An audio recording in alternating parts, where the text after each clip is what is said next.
Comment présenter Korah, le plus grand anarchiste fallacieux de tous les temps, et peut-être et probablement d'ailleurs l'initiateur de tous les anarchistes et de tous les menteurs de l'histoire, de tous les princes ultérieurs, qu'ils soient inspirés par Machiavel ou par d'autres.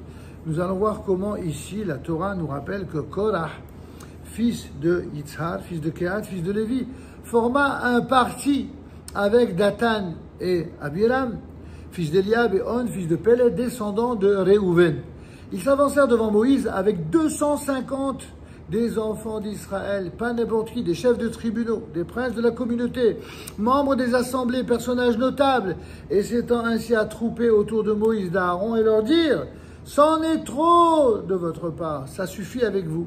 Toute la communauté est sainte, tous sont saints. Au milieu d'eux est présent l'Éternel. Pourquoi donc vous érigeriez-vous en chef d'assemblée ?» C'est ce que l'on voit dans la paracha de Korah, dans le livre des Nombres, au chapitre 16, des versets 1 à 3. La révolte fomentée par Korah et ses acolytes contre le leadership de Moshe Rabbeinu, de Moïse, c'est l'un des épisodes les plus dramatiques de cette si difficile traversée du désert par les enfants d'Israël. Pourtant, de prime abord, le lecteur pourrait véritablement avoir tendance à s'identifier avec les motivations profondes de la démarche de Korah. En effet, pourquoi devrait-il exister un guide au-dessus du peuple? Pourquoi ces enfants d'Israël, tous égaux devant la loi et devant Dieu, et qui assistèrent tous ensemble aux miracles les plus éblouissants de l'Éternel, lors de la sortie d'Égypte, au mont Sinaï, pourquoi ne seraient-ils pas aptes à s'auto-diriger et à dialoguer avec le Créateur sans même l'entremise de Moïse et d'Aaron? Et donc, pourquoi ne pas opter, comme semble le suggérer Korah, pour un régime anarchique, dans le sens idéal du terme? Oh, combien cette question est éternellement d'actualité, que ce soit en Israël, aux États-Unis, en Europe, en France. C'est une question qu'il est intéressant d'oser soulever et dont il faut, de manière lumineuse, essayer de partager cette lumière. Il s'avère en fait que les intentions de Korah et de sa faction sont évidemment bien moins pures qu'il n'y paraît de prime abord. D'après nos sages, Korah était passé maître dans l'art de la propagande démagogique. Pensez un petit peu à tous ceux qui en sont les maîtres aujourd'hui. Korah aurait tourné en dérision l'enseignement de Moïse et de la Torah. Il aurait ainsi tenté de mettre en cause ses facultés à 2 reprises au moins. La première occasion nous ramène à la section shabbatique précédente qui se clôturait par le paragraphe relatif au commandement des tzitzit, ces franges nouées au coin des vêtements qui, à l'origine, incluaient un fil de couleur bleu azur, le fameux techelet. Korah avait publiquement interpellé Moïse sur ce sujet et lui avait presque posé sournoisement la question suivante. Dis donc, un vêtement entièrement imprégné de couleur d'azur peut-il être exempt de tzitzit? Et Moïse répondit à cela par la négative. Et Korah de s'exclamer avec amusement « Mais où se trouve donc ta logique? Un vêtement qui est complètement azuré, c'est-à-dire sans tzitzit, n'est pas en règle selon la loi, tandis que 4 fils y suffiraient. » Sa deuxième argumentation démagogique tournait en ridicule une maison pleine de rouleaux de Torah et pourtant non exemptée de mezouza sur ses frontaux. Tout cela avait suffi à Korah pour prétendre devant tout le peuple réuni que ces préceptes, loin d'être d'origine divine, avaient été en fait élaborés de toutes pièces par Moïse pour asseoir son pouvoir. C'est ce que le Midrash Tanhuma nous révèle sur la paracha de Korah, donc dans son alinéa 2. En vérité, vous reconnaîtrez là la manière dont procèdent tous ceux qui veulent remettre en cause le leadership d'un grand chef, en l'occurrence qui a été choisi par Dieu. mais même lorsqu'il a été choisi par un État, lorsqu'il a été choisi, comme l'on dit aujourd'hui, démocratiquement, eh bien, vous aurez toujours des gens qui sont de la lignée de Korah, qui vont remettre en cause la légitimité de ce qui est légitime, en faisant passer pour illégitime ce qui pourtant l'est, selon leur loi. Mais penchons-nous de plus près sur cet épisode. Apparemment, dans l'argumentation de Korah, il existe a fortiori un indéniable aspect valorisant. Certes, un vêtement d'azur a visiblement, a priori, plus de poids qu'un seul fil azuré, et une maison pleine de livres saints, apparemment, ont, d'après une certaine logique, une valeur en soi nettement plus importante que seulement 2 paragraphes écrits à la plume sur un parchemin.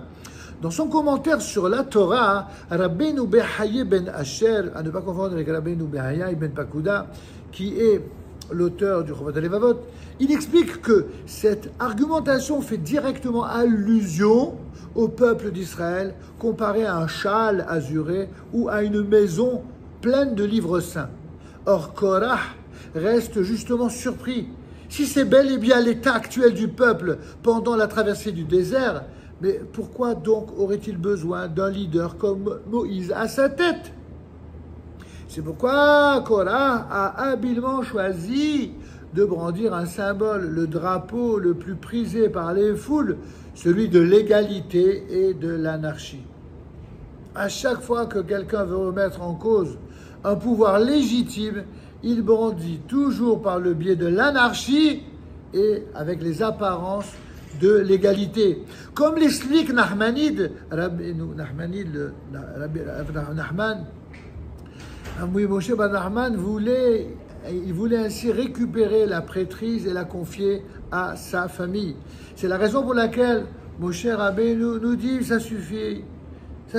Rab Lachem ben Lévi, et enfant de Lévi, et qui se met à rappeler alors de la tribu des Lévites. Moïse révèle alors à l'ensemble de la nation un élément qui existait en filigrane chez Korah, à savoir sa propre aspiration à la grandeur et au respect. C'est ainsi que Rashi affirme lui aussi que Korah était jaloux des fonctions honorifiques accordées à Elitzaphan ben Uziel et qu'il se considérait comme étant lui-même plus apte à être prince. Toutefois, il faut nous mesurer à l'argumentation présentée par Korah devant le peuple d'Israël. En effet, l'idéal anarchique contient également, comme d'ailleurs toute théorie, une étincelle ou un fondement de vérité. Finalement, ne possédons-nous pas tous une âme sainte? Et n'est-il pas impossible de faire reposer la société humaine que sur la contrainte policière et sur celle de la loi? C'est exactement ce que Korah veut présenter comme argument. Ne faut-il pas aussi être capable de faire confiance aux gens et d'éveiller en eux une profonde volonté de faire le bien? Et lorsque le peuple aspire sincèrement au bien, la contrainte n'est-elle pas non seulement inutile, mais même nuisible? Le prophète Jérémie ne présente-t-il pas, quant à lui, l'avenir comme une sorte de jardin d'Éden anarchique? Ainsi qu'il est dit, ils n'enseigneront plus l'un contre son frère, car tous me connaîtront depuis les plus petits jusqu'aux plus grands. Or, c'est justement là le nœud du problème. Cette perspective idyllique constitue une vision future, un idéal à atteindre. Et il est évident que dans le présent, ce niveau est impossible à atteindre puisque notre société est encore stratifiée, elle est encore composée d'hommes de valeur, certes, mais aussi d'êtres qui sont moyens, mais aussi de personnes qui sont faibles et qui se trouvent à la haine, à la traîne, lapsus révélateur, à la traîne de l'humanité, ceux qui revendiquent constamment la haine. Il est dangereux de faire preuve d'une confiance exagérée, naïve ou pseudo-naïve, au point de penser qu'il est possible de se dispenser de toute hiérarchie et de toute loi.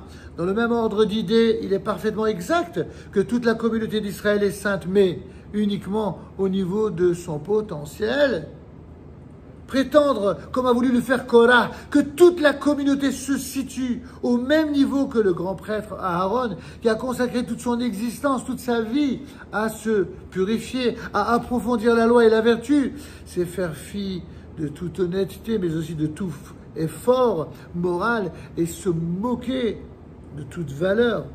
Ce procédé démagogique utilisé par Korah n'est qu'une vulgaire mobilisation d'être dépourvu de sens moral et spirituel. Il s'avère que malheureusement, les êtres ne sont pas encore égaux. Certes, ils naissent peut-être égaux, et l'idéal serait qu'ils atteignent une égalité dans l'exemplarité.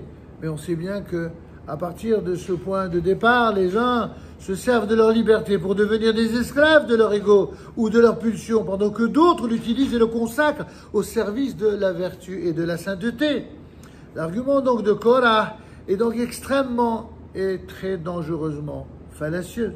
D'après le Rav Kook à la Shalom, Korah aurait eu un antécédent qui n'était autre que Caïn, auquel Dieu refusa son sacrifice et qui ensuite tua son frère par jalousie. Afin de comprendre la raison de ce refus, il faut en fait savoir ce qui se passait vraiment dans le cœur de Caïn. Or, il avait assurément un cœur pervers, une véritable nature d'assassin.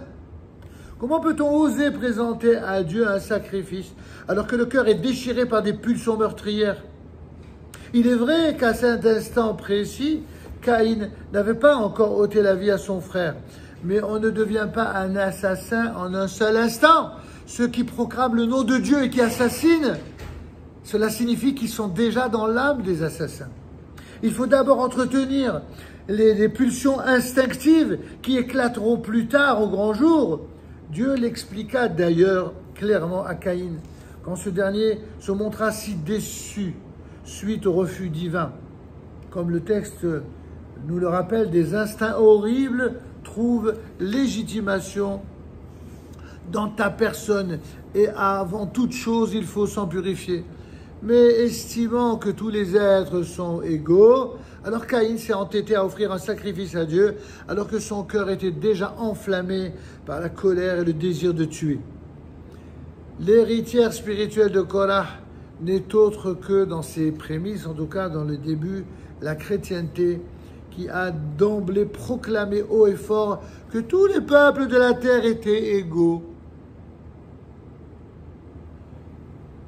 En tant que fils de Dieu, tous les hommes, tous les groupes humains et donc tous les peuples seraient égaux.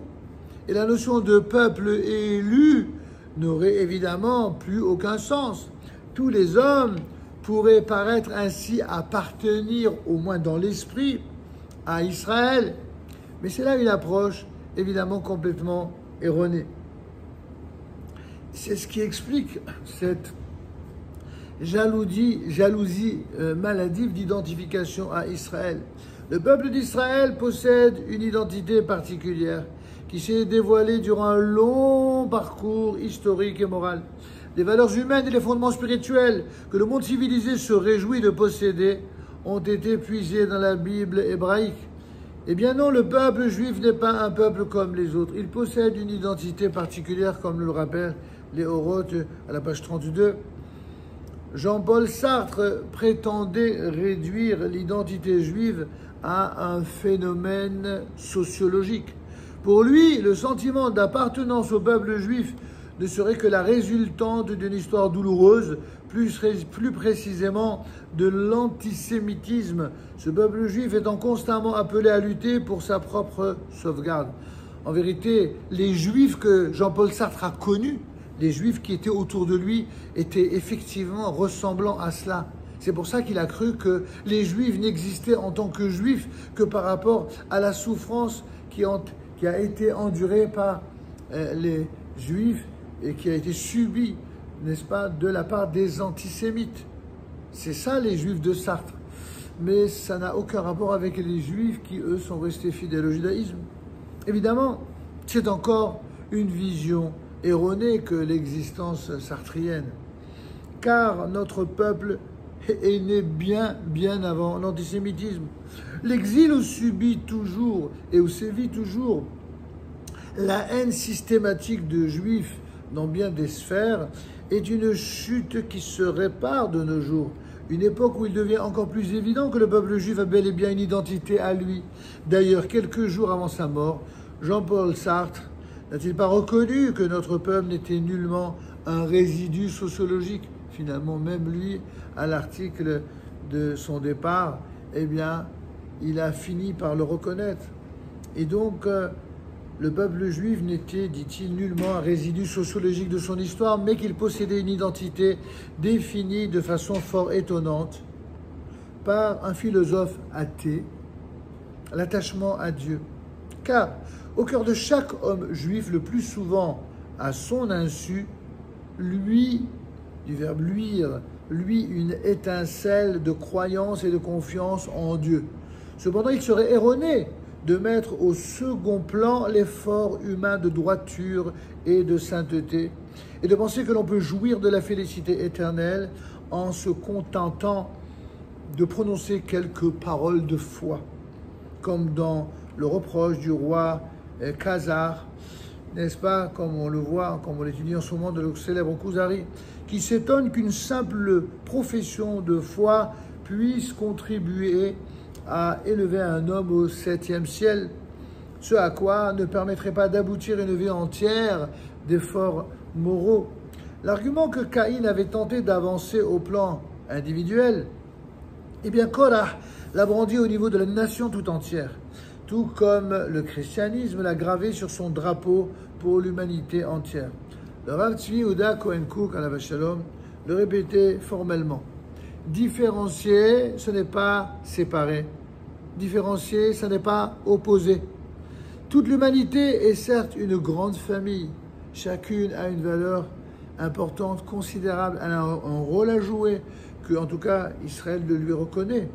Mais il existe nécessairement en son sein des différenciations, non pas fondées sur le mépris ou la haine ou l'antagonisme, mais sur la conscience de spécificité.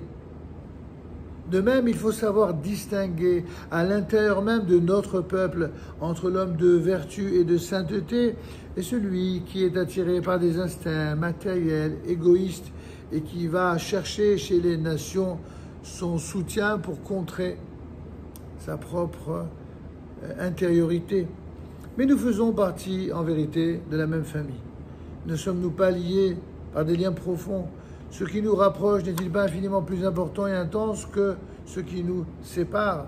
Ces paroles d'évidence, de bonté, de sainteté, de lumière, elles sont beaucoup plus, j'allais dire, convaincantes lorsque Israël est en quelque sorte dans les feux de l'actualité, dans les feux de l'histoire, dans les feux des combats, et même si les pervers, les menteurs et les méchants, eh bien, choisissent à tour de rôle leur camp, eh bien, nous serons toujours fidèles.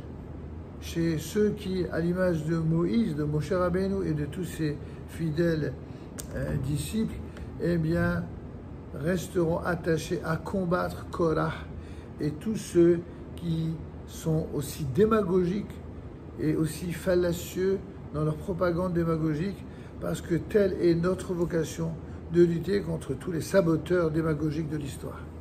Shabbat Shalom, Umevorach.